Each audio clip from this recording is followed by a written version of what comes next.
হরিতে হিরণে সবুজে শ্যামলে সুজলা সুফলা আমাদের এই বাংলাদেশ, যার মূল ভিত্তি ছায়া সুনিবিড় ছোট ছোট গ্রামগুলো। হাজার হাজার গ্রামগুলোর মধ্যে আমাদের গ্রামও একটি, যা আমাদের সবার প্রিয়, আমাদের দত্তপাড়া গ্রাম। লক্ষ্মীপুর সদর উপজেলার একটি ঐতিহ্যবাহী গ্রাম দত্তপাড়া।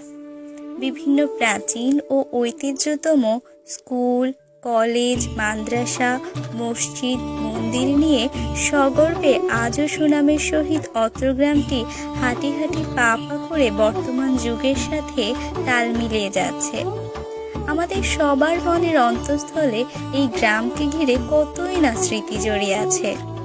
এই তো কিছুদিন আগে এই গ্রামের স্কুল, কলেজ থেকে শিক্ষা লাভ করে আজ আমরা প্রতিষ্ঠিত হতে পেরেছি। এই গ্রাম আমাদের অনেক কিছু বিলিয়ে দিয়েছে।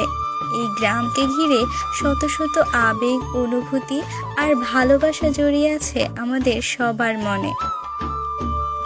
এই গ্রামের সব প্রতিষ্ঠান আমাদের এক একটি ভালোবাসা। সবার কাছেই হয়তো নিজের গ্রামকেই সবচেয়ে সুন্দর ও শ্রেষ্ঠ মনে হয়। স্বভাবতই আমাদের দত্তপাড়া গ্রামকেও আমাদের কাছে পৃথিবীর সবচেয়ে সুন্দর গ্রামগুলোর মধ্যে একটি বলে মনে হয়। তবে এই কথা নিঃসন্দেহে বলা যায়, আমাদের গ্রামের প্রাকৃতিক রূপ আর 4-5টা গ্রাম থেকে আলাদা। এই গ্রামে বাস করে তাঁতি, মাঝি ও কৃষাণ, শিক্ষক, ডাক্তার, ইঞ্জিনিয়ারের মতো আরো অনেক পেশার লোক। আমাদের গ্রামে নেই কোনো ভেদাভেদ, নেই কোনো দ্বন্দ্ব। সবাই মিলে খুঁজে পাই শান্তির একটু ছন্দ। আমার এই গ্রাম নিয়ে বড়াই করি আমি, এমন একটি গ্রাম কোথাও পাবে না কো তুমি।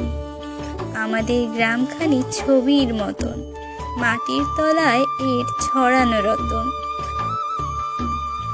দত্তপাড়া গ্রাম এখন আর আগের মতো নেই। যুগের সাথে তাল মিলিয়ে আমাদের গ্রামেও আধুনিকতার ছোঁয়া লেগেছে। 2018 সালের ফেব্রুয়ারির তথ্য মতে আমাদের গ্রামের মোট জনসংখ্যা 2318 জন। এর মধ্যে পুরুষ 1184 জন বা 51.08%, আর নারী 1134 জন বা 48.92%। সবচেয়ে খুশির সংবাদ হলো আমাদের গ্রামে আস্তে আস্তে শিক্ষার হারও বাড়ছে। 2018 সালের ফেব্রুয়ারির তথ্য মতে আমাদের গ্রামের শতকরা 70% মানুষ শিক্ষিত, যদিও এখন সেই হার অনেক বেড়েছে। আমরা আমাদের প্রচেষ্টায় আমাদের গ্রামকে আরও এগিয়ে নিয়ে যেতে চাই। আমাদের ভালোবাসা নিয়ে উন্নতির স্বর্ণ শিখরে পৌঁছে দিতে চাই।